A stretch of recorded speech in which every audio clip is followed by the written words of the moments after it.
Are the players of the United States women's national soccer team going to start an equal pay rights revolution? Could more innovation happen if people didn't seek perfection?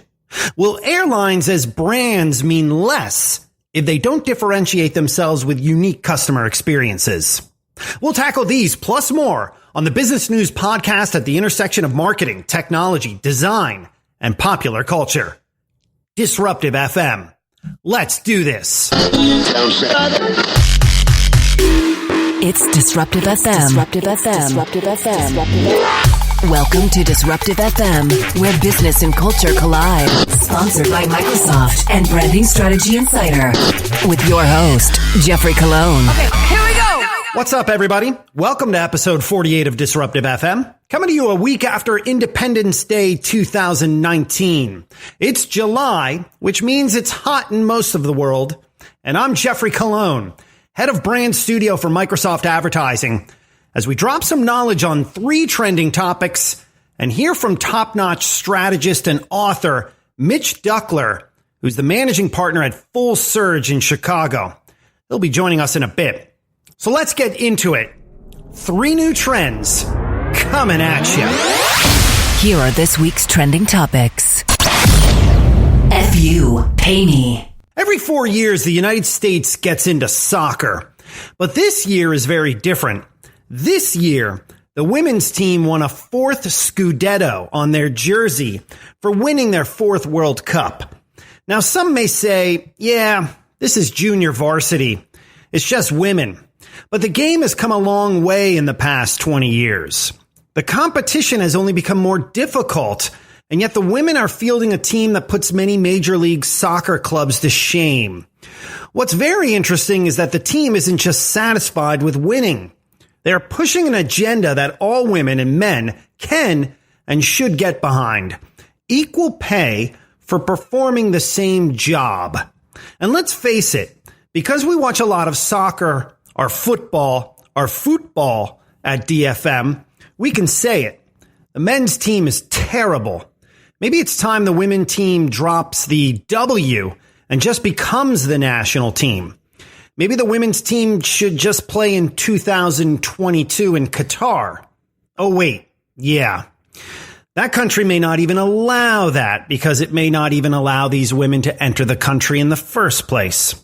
The point we're trying to get to here is these women and all women deserve equal pay for doing the same job as men. This means transparency with pay and more openness about what a job should pay. It's time to stop this discussion and move toward action. So thank you, ladies, for doing what our moms started. Equal pay is here to stay. Let's make sure this lasts longer than a single day. Trending topics on DFM. Get it done. More innovation could happen at jobs if people just stopped obsessing over perfection and did the work. What's holding back innovation are managers and leaders who want perfectly designed products. This isn't how any innovative solution ever started. Haven't these people ever heard of an MVP, a minimum viable product? This is when you build a cool idea at the minimum, with minimum risk. You don't seek perfection. You don't seek a finish line. You don't even know what the finish line will look like because you need to gather more information if people like what you're building in the first place so you can build a better product. So stop seeking perfection. You're never going to find it. As they said eons ago at the beginning of a show on MTV called The Real World, find out what happens when people stop being polite and start getting real. Trending topics on DFM. Come fly with me. It's peak travel season, and you know what that means. Yup, airline travel. Nobody really yearns to be on an airplane anymore. And of course, we don't, because there is nothing special about air travel. In fact, there is nothing special about airlines. The internet has basically created a race to the bottom based on price. Who cares about features? Who cares about experiences? Just stuff your ass into a seat and let's go. But this is going to lead to a brand problem. Airlines have zero differentiation. They're all the same. And this is what is going to lead to their possible downfall. says our next guest, Mitch Duckler, Managing Director of FullSurge in Chicago.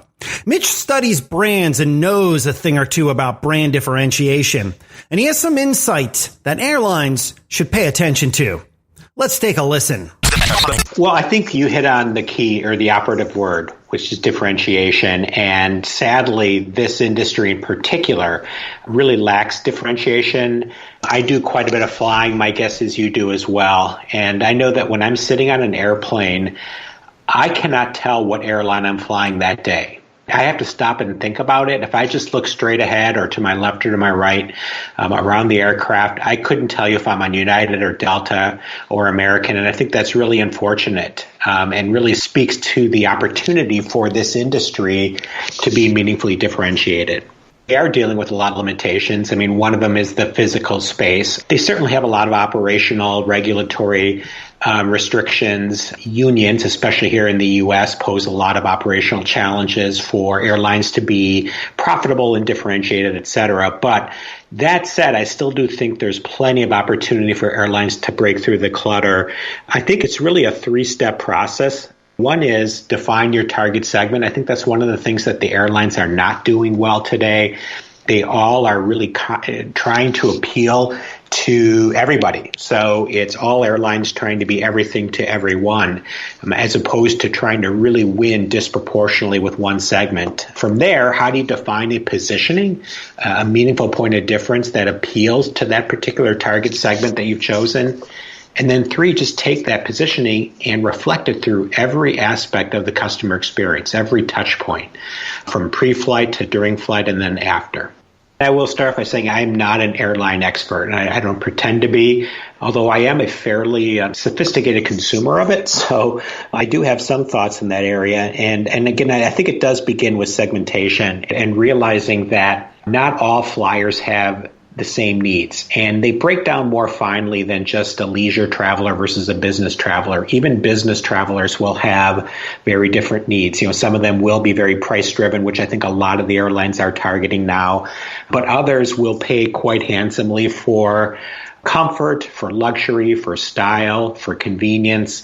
These are all different benefits, I think, that can represent different points of uniqueness for airlines and then actually manifest in a very different customer experience. If an airline is defined by comfort, it's going to be all about space and providing physical comfort versus, let's say, luxury, which would include comfort, but probably have a lot of other amenities that the other positioning would not. So again, it's really about understanding how the market segments in terms of their preferences and needs, and then picking the one that you believe represents the best opportunity and that you can best satisfy.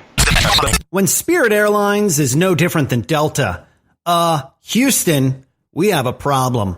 Mitch Duckler, Managing Director at FullSurge. It's Disruptive FM. Communications. The Business Culture Podcast. They say if you listen closely, you can hear the sound of today.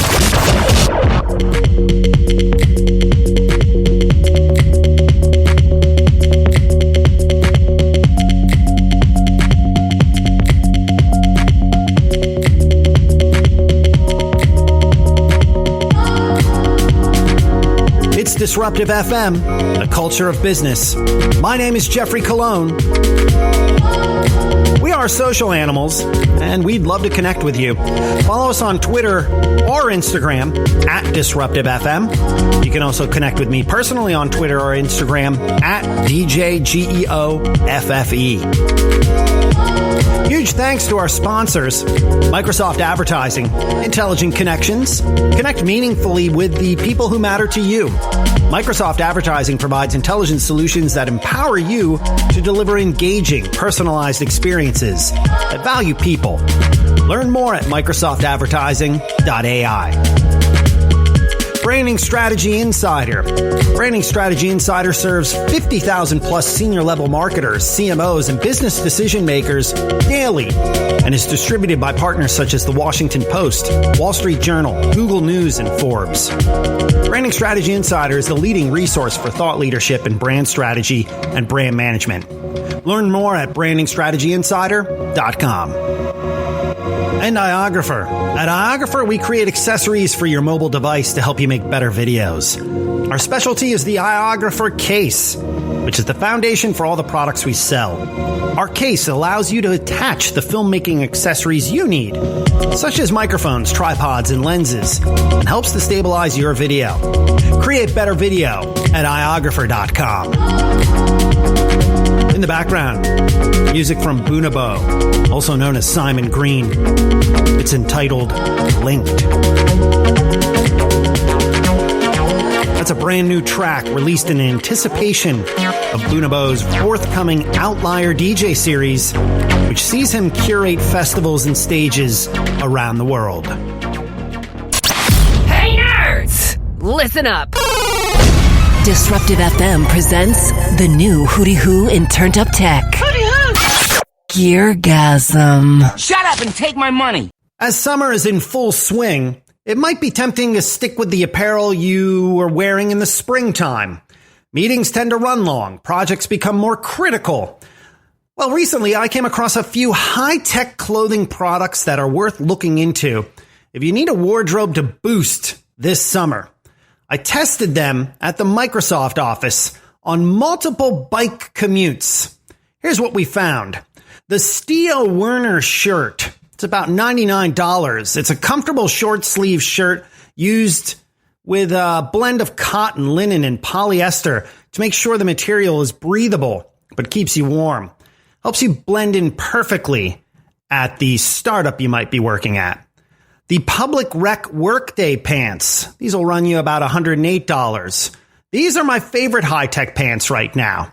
They use a stretchy, comfortable material that's ideal for serious productivity work in the office and has a little more stretch than the jeans we might be used to at the moment. I'm also digging the North Face Thermoball vest. That'll run you around $149. The key feature on this all-season vest is the filling, which is ultra-light but also stays dry. The vest is perfect for days when it's cold in the morning, like here in the Pacific Northwest, but you need breathability after work. We're really excited about how tech is intersecting with fashion, and we definitely want to check out more. What are you wearing that incorporates high-tech fabrics? Make sure you let us know by posting a photo of a cool tech thread you're wearing this summer with the hashtag DisruptiveFM on Instagram. Here's a glimpse of some stories bubbling on the edges. It's a segment we call On the Radar. Here's what's on our radar. Number 1. Eating at your desk may hurt office morale, prompting some employers to rethink the rules around lunchtime etiquette. The BBC shared their thoughts on desktop dining by asking a number of respondents to point to pungent foods such as fish as sources of frequent irritation. Workers who skip lunch breaks also tend to be more stressed and less productive. This is according to Christopher Wanjek in his new book about workplace eating habits. Currently, about a quarter of workers eat lunch at their desks. Number 2. It's a sad week for Volkswagen Beetles fans. First developed in Germany in 1938, the last bugs were set to roll off the assembly line in Mexico this week. The second time the car's production was halted. The Beetles' downfall was consumers' waning interest for compact cars. The factory space will now be used for VW's new compact SUV slated for the North American market. Fans of the Beetle are calling it the end of an era. Number 3. And with Amazon's highly anticipated Prime Day coming up next week, rival retailers are rushing to announce deals of their own. Target says it will run deal days with up to 40% off, kind of the same period as the online giant's annual summer show of force. eBay, meanwhile, has also announced a crash sale. Prime Day last year was Amazon's biggest in history, with over 100 million products sold. Okay, that will do it for episode number 48. Over the next few weeks, we got some great guests. Emmanuel Probst will talk about his new book, Brand Hacks. Fernando Machado, CMO of Burger King, will talk QSR ad innovation. And we'll get strange with Stranger Things and speak to the Los Angeles Times TV reporter Meredith Blake. You don't want to miss any of it. As always, thanks for checking us out. We would love if you would rate, review, and subscribe to the show. And please tell your friends. We're on all the major podcast services: Spotify, Apple Podcasts, Google Podcasts, Spreaker, Stitcher, YouTube, iHeartRadio, and SoundCloud. Once again, the socials. Be sure to follow us on Twitter or Instagram at DisruptiveFM, and check out cool content from our sponsors, MicrosoftAdvertising.ai, BrandingStrategyInsider.com, and iographer.com. Until next episode, from everyone here at DFM, have a great one. I'm Geoffrey Cologne. We'll catch you next time. You've been listening to Disruptive FM with Microsoft Communications designer Geoffrey Cologne. All thoughts are his own. Disruptive FM is produced in Los Angeles by Feeler Media.